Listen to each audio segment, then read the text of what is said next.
Everyone, আই hope আপোনালোক এটাই ভালে আছে আৰু নিশ্চয় পঢ়া শুনা কৰি আছে। আমাৰ আগত কেইবাটাও সেশন অলৰেডি হৈ গ'ল JEE কাৰণে আমি যিমান কেইটা ডিকোডিং সেশন জানি আছিলো PYQs and MCQs ইয়াৰ আগত কেইবাটাও সেশন হৈ গ'ল আৰু লাহে লাহে আমাৰ ডিসেম্বৰ শেষ হোৱাৰ লগে লগে এই সিৰিজটো অন্ত পৰিব আৰু ইয়াৰ পিছত আমি আনিম ৰিভিজন সেশন। ৰিভিজন সেশনত আমি কিছু নতুন নতুন ধৰণৰ কোৱেশ্চন এড কৰিম, গোটেই টপিক বিলাকৰ ওপৰতে থাকিব ক্লাसेছ আৰু ৰিভিজন সেশনছ বিলাক মোষ্ট প্ৰবেবলি লাইভ কৰাৰ আমি ব্যৱস্থা কৰিম, যিখিনি গধূলি সময়ত হয়তো তেনেকুৱা এটা স্লটত হয়তো 5 PM নতুবা 6 PM তেনেকুৱা এটা স্লটত আমি সেইখিনি লাইভ কৰাৰ এটা ব্যৱস্থা কৰিম। হয়তো সদায় নহ'ব পাৰে, কিন্তু 3 days in a week বা 2 days in a week তেনেকে আমি লাইভ সেশনছ আপোনালোকৰ কাৰণে আনিম, যিহেতু পৰীক্ষাৰ কাৰণে আৰু মাজত এটা মাহহে থাকিব মাত্ৰ। তো মাজত বিহু নিউ ইয়াৰ এনেকে সময়খিনি গুচি গৈ আছে, গতিকে আমি এটা নতুন ৰিভিজন সেশন আনিম, সেইটো আজি আপোনালোকক কৈ থৈ দিলো। এতিয়া আমাৰ যিটো ডিকোডিং সেশন পাৰ্ট 12 আছে সেইটো ফালে যাম, সেইটো আমি আৰম্ভ কৰিম। এটাও প্ৰশ্ন নেৰো বুলি আমি যিহেতু কৈছিলো, আমাৰ অলৰেডি বাকি টপিকছ বিলাক প্ৰায়খিনি আলোচনা কৰা হৈ গ'ল। ৰিডিং কম্প্ৰিহেনশন খিনি ডিসকাস কৰিবলৈ অলপ আছিল, য'ত নেকি ৰিডিং কম্প্ৰিহেনশন বহুতো ষ্টুডেন্টে দিগদাৰ পায়। সো ৰিডিং কম্প্ৰিহেনশন কিছুমান টিপছ এণ্ড ট্ৰিক্স আমি ডিসকাস কৰিম, সেইখিনি আলোচনা কৰিম। আহক পলম নকৰি আৰম্ভ কৰি দিওঁ। প্ৰথমতে আমাৰ কি থাকিব, এনেকে প্যাসেজ এটা থাকিব, তাৰ পিছত প্যাসেজটোক ফলো কৰা কেইটামান এমসিকিউজ থাকিব, কেইটামান কোৱেশ্চনছ থাকিব, ৰাইট? সো আমি এটা কাম কৰিব পাৰি, আমি বহুতে কি কৰো, যেতিয়া ৰিডিং কম্প্ৰিহেনশন পঢ়ো তেতিয়া আমি কি কৰি যাওঁ, পঢ়ি যাওঁতে আমি প্ৰায় প্যাসেজটো বেছিকে পঢ়ো, প্যাসেজটোৰ অৰ্থ থিম এইবিলাক বুজিবলৈ দুবাৰ তিনিবাৰ ট্ৰাই কৰো, ঠিক আছে? সো এতিয়া বহুত ক্ষেত্ৰত আমি কি কৰো, বহুত ক্ষেত্ৰত এনেকুৱা হয়, যদি আপোনাৰ পৰীক্ষাটোত যদি এতিয়া চিছেটৰ কাৰণে যদি আমি পঢ়ো বা আপোনালোকে যদি পঢ়ি আছে গম পায়, তাৰে যিখিনি প্যাসেজেছ অলপ কম্পাৰেটিভলি অলপ ডিফাৰেণ্ট, তাতে আমাক ইমান ডিটেইলত বস্তু নুসুধে, ৰাইট? সো তাৰে প্যাসেজখিনিৰ কাৰণে আমি কি কৰিবলগীয়া হয়, কেতিয়াবা আমি প্ৰশ্নকেইটা আগতে পঢ়ো, কিন্তু আচলতে প্ৰশ্ন আগতে পঢ়াটো ইমান বেছি ইউজফুল ৱে নহ'বও পাৰে। আমি প্ৰশ্নকেইটা আগতে চাই পেলাইও কৰিব পাৰো। সো এই যিটো প্যাসেজ, ইয়াৰে কোৱেশ্চন কেইটা যদি চাই পেলাই আমি এটা এটাকে আনসাৰ কৰো, কাৰণ এইটো প্যাসেজত আমাৰ কমকে কোৱেশ্চনছ আছে, 5টা মানহে আছে, ৰাইট? সো প্ৰথম কোৱেশ্চন সুধিছে, where did Harold find the slug like animals? তো কিবা এটা সুধিছে আমাক, ক'ত পাইছিল সুধিছে, সেইটো কি পাইছিল, slug like animals ৰ কথা সুধিছে প্ৰথম কোৱেশ্চনটোত, right? So slug like animals ক'ত পাইছিল আমি সেইটো চাব লাগিব। তো ষ্টেঞ্জাটোৰ প্ৰথমখিনিৰ ফালে আমি গুচি যাম এতিয়া, ঠিক আছে? Harold, a professional man who had worked in an office for many years, had a fearful dream. In it, he found himself in a land where small slug-like animals with slimy tentacles lived on people's bodies. ঠিক আছে? এতিয়া slug-like animals বুলি যে কৈছে, এইবোৰ কেনেকুৱা, কেঁকোৰাৰ নিচিনা একোটা প্ৰাণী, তাৰমানে যিটো কিহৰ নিচিনা বুলি কম আমি, সৰু সৰু কিছুমান পোক, তাৰমানে টেন্টেকলছ আছে, ককৰোচৰ নিচিনা টেন্টেকলছ, আৰু সেইকেইটা মানুহৰ গাত থাকে, মানুহৰ গাটো খুলি খুলি খায় মানে বডিটো।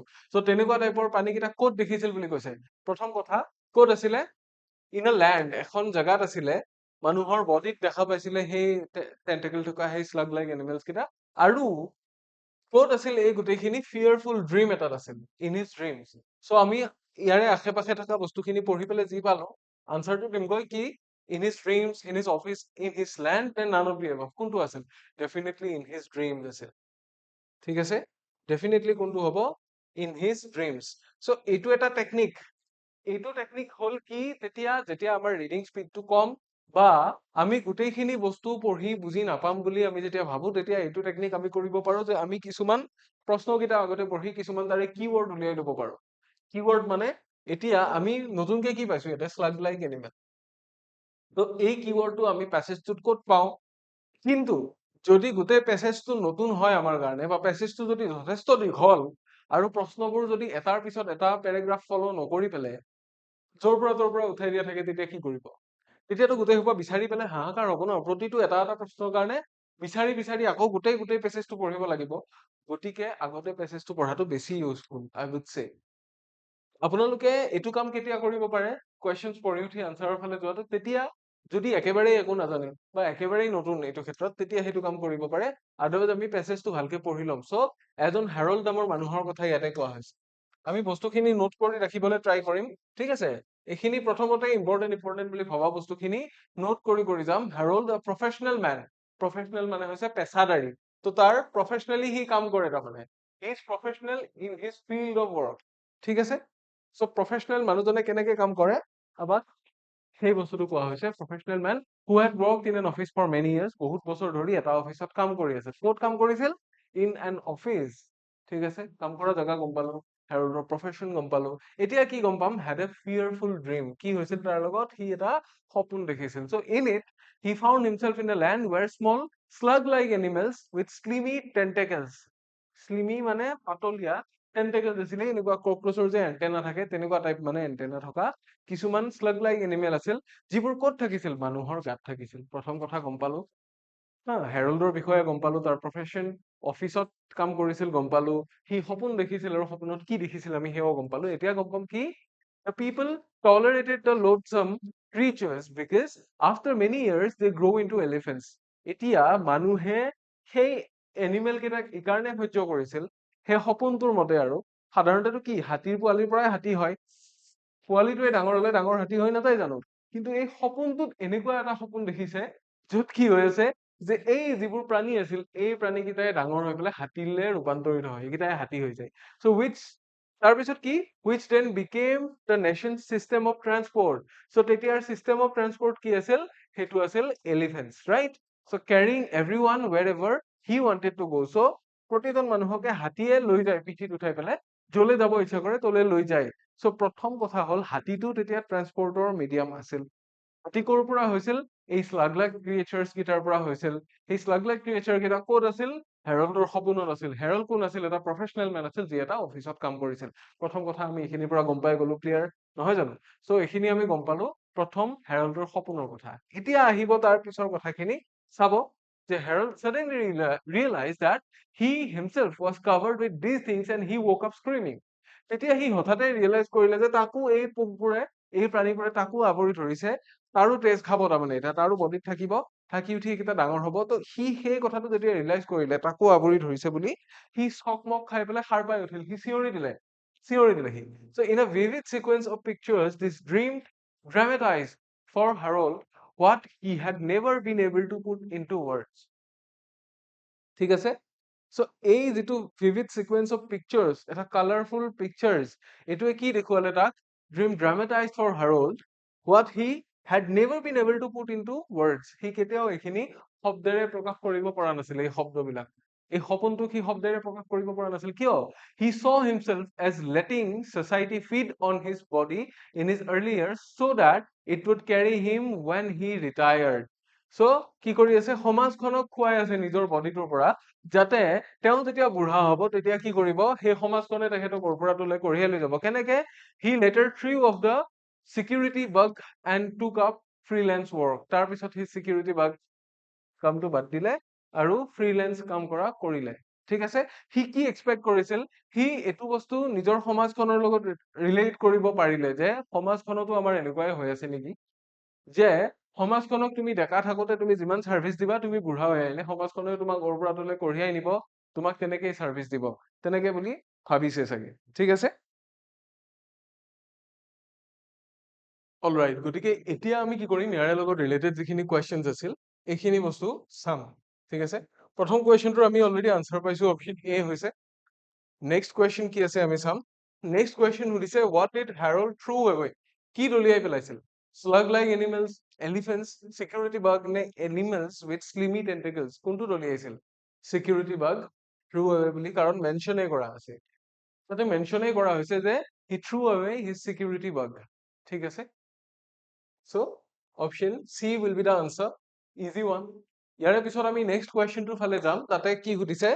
তাতে সুধিছে নম্বৰ 3 কি সুধিছে? which did become nation's system of transportation. ট্ৰান্সপৰ্টেশ্যনৰ কথা কওঁতে আমি গম পালো হাতীৰ পিঠিত উঠি পেলাই যে অহা যোৱা কৰিছিল। চ' চিষ্টেম অফ ট্ৰান্সপৰ্টেশ্যন কি হৈছিল? those were elephants. Like which did become slug like animals নে elephants নে human নে none of the above? None of the above নহয়েই। আৰু যেতিয়া একেবাৰে আনচাৰটো নাজানে তেতিয়াও গম পাব যে none of the above যদি থাকে সেইটো হোৱাৰ চান্সেছ বহুত কম থাকে। আৰু যদি each of the above বা both অমুক and অমুক এনেকে দিয়া থাকে তেতিয়া সেই both বা each হোৱাৰ বেছি চান্সেছ থাকে। চ' হিউমেন আছিল নে slug like animals আছিল? সপোনত slug like animals দেখিছিল, কিন্তু slug like animals বোৰ ডাঙৰ হৈ পেলাই হাতী হৈ গৈছিল, আৰু হাতীবোৰহে আছিল নেশ্যনছ চিষ্টেম অফ ট্ৰান্সপৰ্টেশ্যন। গতিকে অপশ্যন বি টো হ'ব আমাৰ শুদ্ধ উত্তৰ। যদি এনেকে পঢ়ি পেলাই এবাৰত পঢ়িলে যদি মনত ৰৈ যায়, মনত ৰাখিব পাৰে, তেতিয়াতো বহুত বঢ়িয়া কথা আৰু যদি নোৱাৰে তেতিয়াহ'লে আমি সিটো টেকনিক ইউজ কৰিব লাগিব যিটোত আমি প্ৰশ্নকেইটা আগতে পঢ়ো ৰাইট চ' সেইটো টেকনিক আচলতে প্ৰপাৰ টেকনিক নহয় অকণমান যোগাৰু টেকনিক মানে এইটো চ' এই যোগাৰু টেকনিকটো তেতিয়াহে ল'ম যেতিয়া আমাৰ প্ৰপাৰ প্ৰিপাৰেশ্যন নহয় বা পঢ়াখিনি যদি আমি প্ৰপাৰলি কৰিব পৰা নাই ঠিক আছে দেন আমি যাম নম্বৰ 4 ৰ ফালে where did the animals with slimy tentacles live before becoming elephants so এতিয়া সুধিছে যে এলিফেণ্টলৈ ট্ৰান্সফৰ্ম হোৱাৰ আগত সেই স্লিমি টেন্টেকলছ থকা এনিমেলবোৰ ক'ত থাকিছিল ক'ত বাস কৰিছিল মানুহৰ গাত থাকিছিল নহয় জানো so' in lands in human in dreams নে ন'ৱেৰ ক'ত থাকিছিল ইন হিউমেন ত' মানুহৰ গাত থাকিছিল এইবোৰ মানুহৰ গাত থাকিছিল সিহঁতে মানুহৰ গাৰ পৰা ফিড কৰি পেলাই তাৰ পিছত ইহঁত ডাঙৰ হৈছিল আৰু ডাঙৰ হৈ they grew into elephants right so' option B will be the answer for question number 4 হ'ব তাৰে পিছত আমি নেক্সট কুৱেশ্যনৰ ফালে যাম নম্বৰ 5 ৰ ফালে যাম কি দিয়া আছে চাম What profession did Harold choose after the dream? ড্ৰিমটোৰ পিছত কি আৰম্ভ কৰিছিল সি অফিচৰ যিটো চিকিউৰিটি বাগ আছে সেইটো এৰি দিছিল সি কি কাম কৰিছিল ফ্ৰিলেন্স ৱৰ্ক আৰম্ভ কৰিছিল চ' started working in office নহয় he used to work in office initially in his before having before dreaming the dream right so সেই সপোনটো দেখাৰ আগত সি তাত কাম কৰিছিল started working in lens নহয় he started ফ্ৰিলেন্স ৱৰ্ক মানে সি নিজাকে কাম কৰে কাৰো অধীনত বা কোনো অফিচৰ লগত নহয় সি নিজাকে কাম কৰে ঠিক আছে চ' ইয়াতে হাৰল্ডৰ প্ৰফেশ্যনৰ কথাটো আমি গম পাই গলো চ' ইয়াৰে পিছত আমাৰ নেক্সট পেছেজ আহিব আগৰ কুৱেশ্যন কেইটা আমাৰ আনচাৰ হৈ গ'ল নেক্সট পেছেজটোত কি কৈছে নেক্সট পেছেজটোত কৈছে knowledge is power education and power ঠিক আছে এডুকেশ্যন এণ্ড পাৱাৰৰ কথা কৈছে ইয়াতে এটা কথা কোৱা হৈছে নলেজ ইজ পাৱাৰ কোনে কৈছিল চক্ৰেটিছে কৈছিল এইটো মহান লাইন চ' আমি এই প্যাসেজটো কিহৰ বিষয়ে পঢ়িম এডুকেশ্যনৰ বিষয়ে পঢ়িম ইভলিউশ্যন অফ এডুকেশ্যনৰ বিষয়ে পঢ়িম কেনেকে এডুকেশ্যন এটাৰ পৰা এটা জেগালৈ ইভলভ হৈ গ'ল ইনিচিয়েলি কি আছিল ইয়াৰ প্ৰচেছটো পিছলৈ গৈ কি হৈ গ'ল আমি সেই বস্তুটো চাম so' it is an old saying that knowledge is power Education is an instrument which imparts knowledge and therefore indirectly controls power. So এটা কথা যে এডুকেশ্যনৰ পাৱাৰৰ লগত কি কানেকশ্যন আছে শিক্ষা ব্যৱস্থাটো শিক্ষা ব্যৱস্থা কিন্তু নলেজ ইজ যদি পাৱাৰ হ'ব পাৰে নলেজক আমাক কিহে প্ৰভাইড কৰি আছে এডুকেশ্যন চিষ্টেমে প্ৰভাইড কৰি আছে আল্টিমেটলি গতিকে ইনডাইৰেক্টলি এডুকেশ্যন চিষ্টেমেও কি নকৰে জানো কন্ট্ৰল নকৰে জানো পাৱাৰক কৰে চ' এনেকে কোৱা হৈছে যে পুৰণি এটা কথা আছিল যে knowledge is power so' education is an instrument which imparts knowledge education এটা এনেকুৱা ইনষ্ট্ৰুমেণ্ট যিয়ে কি কৰে নলেজ বিতৰণ কৰি দিয়ে ভগাই দিয়ে therefore indirectly controls power গতিকে এডুকেশ্যনৰ হাতত আছে দেশৰ পাৱাৰটো কেনেকুৱা হ'ব বা পাৱাৰ কেনেকুৱা মানুহৰ হাতলৈ যাব সেইটো এইটোৰ ওপৰতো ডিপেণ্ড কৰিব যে কেনেকুৱা মানুহ আমাৰ চিষ্টেমৰ পৰা এডুকেট হ'ব বা আমাৰ চিষ্টেমে কেনেকুৱা এডুকেশ্যন প্ৰভাইড কৰিব চ' ডেট মানুহখিনি ইথিকেল হয় বা ভাল হয় তেওঁলোকৰ মৰেল ভেলিউজ ভাল হয় ঠিক আছে চ' therefore ever since the dawn of our civilization আমাৰ সভ্যতাৰ যিটো একদম ৰাতিপুৱা আছিল সভ্যতাৰ যিটো দোকমোকালি মানে আৰম্ভণি সময়খিনিৰ কথা কৈছে তেতিয়াৰ পৰাই কি persons in power have always tried to supervise or control education সেইকাৰণে যিহেতু এডুকেশ্যন চিষ্টেমে গৈ শক্তিমন্ত মানুহক সলাব পাৰে বা এডুকেশ্যনেল চিষ্টেমে আমাৰ কি কৰিব পাৰে মানুহক শক্তি দিয়াব পাৰে বা কাঢ়িবও পাৰে এতিয়া যদি জনতাই দেশৰ সাধাৰণ জনতাই যদি পঢ়া শুনা কৰে তেতিয়া যিখিনি মানুহ পাৱাৰলৈ আহে তেওঁলোকৰ ৰেছপন্সিবিলিটি বাঢ়িব হয়তো বহুত মানুহে নিজৰ কাম হেৰুৱাব বহুত মানুহৰ কাৰণে জীৱনৰ প্ৰতি ভাবুকি হৈ যাব কাৰণ সকলো মানুহ ইমান লিগেল জেগাত নচলে গতিকে সেই বস্তুটো যেতিয়া কমন মানুহে ৰিয়েলাইজ কৰিব দেল বি আফটাৰ দেম ৰাইট আৰু সেই বস্তুটো এভইড কৰিবৰ কাৰণে so many people in initial stage try to control educational system try to bring several changes in the educational system so that it goes in their favor so that people whoever become educated they cannot bother them or they cannot harm them in any possible way ঠিক আছে তাৰ পিছত কি আহিলে it has been the handmaid of the ruling class তেতিয়ালৈকে যিসকল যিটো শ্ৰেণীয়ে শাসন কৰি আহিছিল সদায় এডুকেশ্যনটো তেওঁলোকৰ হাতেৰে কন্ট্ৰল কৰা এটা পুতলাৰ নিচিনা হৈ আছিল চ' তাৰে পিছত এতিয়া টাইম বাই টাইম আমাক বস্তুটো যেতিয়া দেখুৱাব এইটো চাব during the Christian era the ecclesiastics controlled the institution of education and diffused among the people of the gospel people the gospel of Bible and religious teachings যিখিনি খ্ৰীষ্টিয়ান এৰাৰ সময়ত কি আছিল ইক্লেজিয়াষ্টিক্স তেখেতসকলে কি কৰিছিল ইনষ্টিটিউচন অফ এডুকেশ্যন বিলাক control কৰিছিল আৰু কি বিলাই দিছিল মানুহৰ মাজত আমাৰ যেনেকে বেদৰ বাণী বা গীতাৰ বাণী থাকে তেওঁলোকেও বাইবেলৰ কিছুমান গস্পেলছ ধৰ্মীয় কিছুমান কথা মানুহৰ মাজত এজ ৰিলিজিয়াছ টিচিংছ ধৰ্মীয় কিছুমান শিকনি বা পাঠ সেই হিচাপে এৰি দিছিল these gospels and teachings were no other than a philosophy for the maintenance of the existing society. So এই gospels বা teaching বোৰ কিহৰ বিষয়ে আছিল? আমাৰ যিখন society চলি আছে বা যিখন societyত আমি জীয়াই আছো, চলি আছো, আমি বৰ্তি আছো, এই societyখন কেনেকে আমি maintain কৰিম? যিখন society already চলি আছে, সেইটোৰ কথাই কৈছে. So it taught the poor man to be meek and to earn his bread with the sweat of his brow. Sweat of his brow মানে হৈছে কপালৰ ঘাম মাটিত পেলাই. Sweat মানে ঘাম, brow মানে salary. Salary ক'ত থাকে? আমাৰ কপালত থাকে, চকুৰ ওপৰত থাকে, কপালৰ actual কপালৰ ঠিক তলতে থাকে. So সেইখিনি ঘামে কেতিয়া? যেতিয়া আমি অত্যধিক পৰিশ্ৰম কৰো, that is কি ৰেফাৰ কৰিছে? হাৰ্ড ৱৰ্কৰ কথা ৰেফাৰ কৰিছে. So এইটোৱে কৈছে, it taught the poor man to be meek and to earn his bread with the sweat of his brow, while the priests and the landlords lived in luxury and fought duels for the slightest offense. ঠিক আছে? অকণমানো যদি offence হৈছিল, এই মানুহখিনিৰ সহ্য নহৈছিল, তেওঁলোকে fought duels মানে যিখিনি মানুহ লেণ্ডলৰ্ড আছিল, মাটিৰ গৰাকী বা প্ৰিষ্ট আছিল, ধৰ্ম প্ৰচাৰক আছিল, তেওঁলোক বিলাসী জীৱন যাপন কৰিছিল। খেতিয়কসকলে কিন্তু বহুত কষ্ট কৰি চলিছিল। চ' তেতিয়াৰ চিষ্টেমটো আছিল তেনেকুৱা, আৰু এই ধৰ্ম কথাবিলাকত সেই চিষ্টেমটোৰ বিষয়ে লিখা আছিল তেনেকে। যিখন প্ৰিভেইলিং চিষ্টেম, আমাৰ প্ৰিভেইলিং যিটো ছচিয়েল সমাজ ব্যৱস্থা আছিল, সেয়াৰ বিষয়ে লিখা আছিল। ঠিক আছে?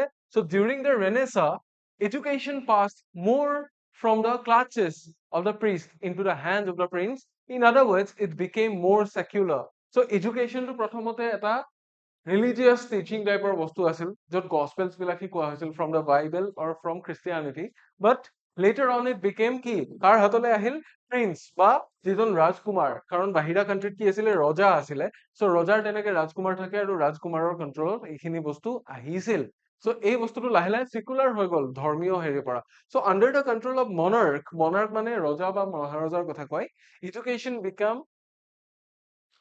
began to devise and preach the infallibility of its masters. So মানুহৰ কি হৈছিল? Infallibility. Masters, the monarch or king, ৰজা যিজন মুৰব্বী, এই সকলৰ বেছি গুণ গোৱা টাইপৰ হৈ গ'ল এটা টাইপত। So it also invented and supported fantastic theories like the divine right theory and that king can do no wrong.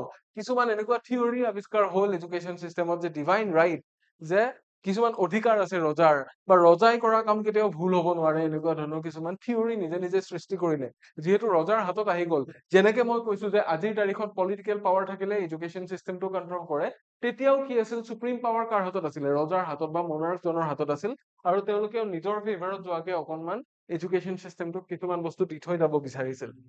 With the advent of the Industrial Revolution, education took a different turn and had no please to the new masters. Had to please the new masters. It now no longer remained a privilege for the baron class, but was thrown open to the new rich merchant class of society. So লাহে লাহে কি হ'ল? Industrial ৰিভলিউচনৰ সময়ত merchant সকল, সদাগৰ বা যিসকল লোকে অলপ বেহা বেপাৰত চিন্তা কৰিছিল, সেই সকল লোকৰ হাতলৈ আহি গ'ল বস্তুটো, কাৰণ তেওঁলোকৰ প্ৰিভিলেজৰ কাৰণে চলোৱা হ'ল এই বস্তুটো। So the philosophy which was vogue during this period was that of laissez-faire, restricting the function of the state to a mere keeping of law and order. ঠিক আছে? যিটো function of state আছিল, law and order লৈ আহি গ'ল। On the other hand, in practice the law of the jungle prevailed in form of free competition and the survival of the fittest. তাৰে বাহিৰে কিন্তু কি হৈ থাকিল? জংঘলৰ যিটো law আছিলে, হাবি বনৰ যিটো নিয়ম, যে survival of the fittest, সেই বস্তুটো কিন্তু তেনেকে চলি থাকিল। ঠিক আছে? সেই বস্তুটো তাতে তেনেকেই চলি থাকিলে। So লাহে লাহে কি হ'ল? প্ৰথম প্ৰিষ্ট সকলৰ হাতত আছিল, তাৰপিছত মোনাৰ্কৰ হাতত আহিল, তাৰপিছত মাৰ্চেণ্ট সকলৰ হাতলৈ আহিল, তাৰপিছত ইয়াৰে এমচিকিউজ দিয়া হৈছে। এমচিকিউজ কেইটা আমি পঢ়িম, ট্ৰাই কৰিম সলভ কৰিবলৈ। What does the theory divine right of king stipulate? এই যিটো theory divine right of king, এইটোৱে কি বুজায়? কি বুজায়? যে the kings are God, নে that the right of governing is conferred upon the kings by God, নে they have the right to be worshipped like gods by their subjects, that the right of kings are divine and therefore sacred. কোনটো কথা কৈছিল? The kings are God বুলি কৈছিল নেকি? Not entirely that. Kings are God বুলি কোৱা নাছিল, that the right of governing is conferred upon the kings by God. যে এইটো কথা কোৱা হৈছে যে যিটো right of governing, শাসন চলোৱা যিটো অধিকাৰ, সেই বস্তুটো কাৰ ওপৰত দিয়া হৈছিল? ৰজাক। কোনে দিছিল? ভগৱানে দিছিল, হয়নে? সেইটোকে হয় বুলি কৈছে ইয়াতে। সো এইটোকে কোৱা হৈছে সো 6 নম্বৰ কোৱেশ্চনৰ আনসাৰটো হ'ব অপচন বি বিটো একচুয়ালি বুজোৱা হৈছিল যে কিতাপত তেনেকে উল্লেখ কৰি দিছিল যে ভগৱানৰ পিছতে যদি কোনোবা আছে সেইটো হ'ল ৰজা গতিকে ভগৱানে দিছে মানে এই অধিকাৰ ৰজাজনক তেনেকে কৈছিল then comes number 7 who controlled education during the renaissance renaissance সময়ত কোনে কন্ট্ৰোল কৰিছিল the common people the prince the church and the priest নে none of the above actually the prince কি কৰিছিল কন্ট্ৰোল কৰিছিল ৰাজকুমাৰ বা মনাৰ্কে ঠিক আছে বা কেতিয়াবা কিংয়েও কন্ট্ৰোল কৰিব পাৰিছিল হেয়া হ'ল নম্বৰ 7 দেন যাম ইয়াৰে পিছৰ কোৱেশ্চনটো ফালে নম্বৰ 8 কি সুধিছে চাব নম্বৰ 8 সুধিছে what did the ruling class in the Christian era think of the poor man যে ruling class বা শাসকীয় যিখিনি মানুহ আছিল সেই মানুহখিনিয়ে দুখীয়া মানুহৰ কথা কি ভাবিছিল that he is the beloved of God that he deserves all sympathy of the rich that he should be strong and lord over others that he is meant for serving the rich কোনটো ইয়াতে বুজাব বিচাৰিছে ইয়াতে এইটোৱে কৈছে যে that he is meant for serving the rich কাৰণ বাকিখিনি মানুহে অলপমান অফেন্সো সহ্য কৰা নাছিল সৰু সৰু অফেন্সো সহ্য কৰা নাছিল আৰু এইখিনি মানুহে কি কৰিছিল the sweat of their brow মানে চেলাউৰি বা কপালৰ ঘাম মাটিত পেলাই কাম কৰিব লাগিছিল they needed to work very hard in order to satisfy all those rich people and merchants to be in that society to be a part of to have that opportunity to be a part of that society they needed to satisfy all those people who were supposed to be the hierarchies of that time ঠিক আছে so the question answer for question number 8 is option D then coming towards number 9 what is there who controlled the institution of education during the Christian era Christian era সময়ত কোনে control কৰিছিল the secular leaders of the society নাই secular termটো তাৰে পিছতহে আহিছিল right so the church and the priest the monarchs নে the common people এ কেতিয়াও কৰাই নাছিল so ইয়াতে আনসাৰটো হৈ যাব the church and the priest এই যেটো গিৰ্জা ঘৰ যত খ্ৰীষ্টিয়ান ধৰ্মাৱলম্বী লোকসকলে প্ৰাৰ্থনা উপাসনা কৰে সেই সকল মানুহ আৰু বাকিখিনি কি priests so yes the answer will be option B তাৰ পিছত আমি যাম বেলেগ কোৱেশ্চনৰ ফালে কিন্তু তাৰে আগতে আপোনালোকক জনাব বিচাৰিছো যে বহু এনেকুৱা ষ্টুডেন্টস আছে যিসকলে এতিয়া আমাৰ ৰিভিজন সেশন কিটা চাই পেলাই ৰিয়েলাইজ কৰিছে যে আমাৰ ইংলিছৰ কাৰণে যদি এটা কোৰ্স থাকিলেতেন কিমান ভাল হলহেতেন আগতে মই যেতিয়াই পঢ়াও বেলেগ বেলেগ কোৰ্সৰ সময়ত তেতিয়া খুধে যে প্ৰতিটো কোৰ্সতে ইংলিছৰ পাৰ্ট আছে almost in all of the courses প্ৰতিটোতে নহয় কিন্তু প্ৰায় কেইটাতে আছে গতিকে বহুতে মোক সুধি থাকিছিল যে স্যাৰ ইংলিছৰ ক্লাছ নহয় নেকি বা অকল ইংলিছৰ কোৰ্সটো ল'ব পাৰিম নে অকল ইংলিছৰ এতিয়া আপোনালোকৰ কাৰণে এটা কোৰ্স আছে আগবঢ়োৱা হৈছে মিশন কম্প্ৰিহেনশন যেটো আমি যোৱা 25 নৱেম্বৰ তাৰিখৰ পৰা আৰম্ভ কৰিছো আৰু মিশন কম্প্ৰিহেনশনটো আপোনালোকক এটা কোৰ্স হিচাপে নহয় 50 মাৰ্কস গিভ অৱে হিচাপে আমি দিব বিচাৰিছো যত আপোনালোকে বহুতখিনি লেকচাৰ্স হয়তো বাকি কোৰ্সতকে বেছি লেকচাৰ্স ইয়াতে আপোনালোকে পাব যিখিনিত মই একেবাৰে সিম্পলিফাই কৰি পেলাই গ্ৰামাৰৰ প্ৰায়খিনি কেটেগৰী ইয়াতে দিব বিচাৰিছো even though the batch is named as mission comprehension but you are getting almost all the categories that you require to answer in your examination so আপোনালোকে যদি ইচ্ছা কৰে এইটো কোৰ্সত এনৰোলড হ'ব পাৰে আৰু এনৰোলড হ'ব কাৰণে আপোনালোকে আজিয়ে আমাক যোগাযোগ কৰিব পাৰে কোৰ্সটোৰ লিংক আমি ডেসক্ৰিপচনত দি দিম ঠিক আছে কোৰ্সটোৰ লিংক আমি ডেসক্ৰিপচনত দি দিম গতিকে যদি হে বিচাৰে তেতিয়া হলে ডেফিনেটলি ল'ব পাৰে মিশন কম্প্ৰিহেনশন দামো বৰ বেছি নহয় it is less than 2000 rupees গতিকে আপোনালোকে এই কোৰ্সটোত এনৰোল হৈ পেলাই ইংলিছৰ বিশেষকে গোটেই ক্লাसेছবোৰ চাব পাৰে সো ক'বলগীয়া এইখিনিয়ে ইয়াৰ পিছৰ কোৱেশ্চনৰ ফালে এতিয়া যাম ইয়াৰ পিছৰ কোৱেশ্চনটো আহিছে নম্বৰ 10 কি দিছে what does the word fallibility means fallibility কি বুজায় এটা এন্টোনিম সিনোনিম টাইপৰ কোৱেশ্চন আহিলে so fallibility is a noun fallible শব্দটোৰ পৰা হোৱা fallible মানে capable of making errors যিজন মানুহে ভুল কৰিব পাৰে he is called fallible যাৰ কেতিয়াও ভুলেই হ'ব নোৱাৰে he is called infallible right so এইটো কথা মনত ৰাখিব fallible ইয়াৰে এন্টোনিম কি হৈ যাব infallible হ'ব so fallible মানে কি fallibility মানে that every man is open to error sensitivity the virtue of not making mistake that some divine power is responsible for determining the fate of the man কোনটো কৈছিল যে ইয়াতে এইটোৱে কৈছিল that every man is open to error virtue of not making a mistake বুলি কোৱা নাছিল ইয়াতে কৈছিল যে প্ৰতিগৰাকী মানুহৰে ভুল হ'ব পাৰে ঠিক আছে প্ৰতিগৰাকী মানুহৰে ভুল হ'ব পাৰে সেইটোৱে বুজাইছিল so option A will be the correct answer for question number 10 moving ahead let's moving ahead number 11 what do you mean by the sweat of his brow. Sweat of his brow আমি অসমীয়াটো পাইছো কপালৰ ঘাম মাটিত পেলাই, তাৰ মানে বহুত কষ্ট কৰি, definitely very hard work. The tiny droplets of sweat on the forehead, অকণমান অকণমান ঘামৰ যে টোপাল হয় কপালত, সেইটোৰ কথা কৈছে নেকি? নাই, ইয়াতে লিটাৰেল মিনিংটো কোৱা নাই, সদায় এটা মেটাফৰিকেল মিনিং দিয়া হয় যেতিয়া একোটা একোটা ফ্ৰেজ এণ্ড ইডিয়ম দিয়া থাকে. So this one is an idiom, right? This one is an idiom. The sweat of his brow, তাৰ মানে with very hard work, tremendously hard work, right? The wrinkles visible on the forehead নহয়, the sign of innocence নহয়. This will be very hard work, অর্থাৎ option A. ঠিক আছে? Option A. So that was number 11. এবার আমি যাম number 12 এর ফালে, ইয়াতে কি দিছে চাম.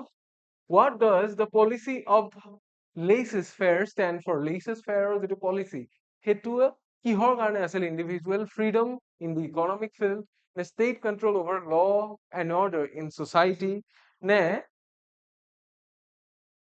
joint control of the means of production by state and private enterprise. Private enterprise ৰ কথা কোৱাই নাছিলে, হয় নহয়? So the control over law and order by the ruling class, এটোৰ কথাও কোৱা নাছিল. এটো কি কৈছিল? যে individual freedom in the economic field, এটোৰ কথা কৈছিল, হয় নে নহয়? So state control over law and order in society, যে stateৰ control আছিল law and order, সেইটো আছিল নে কোনটো আছিল?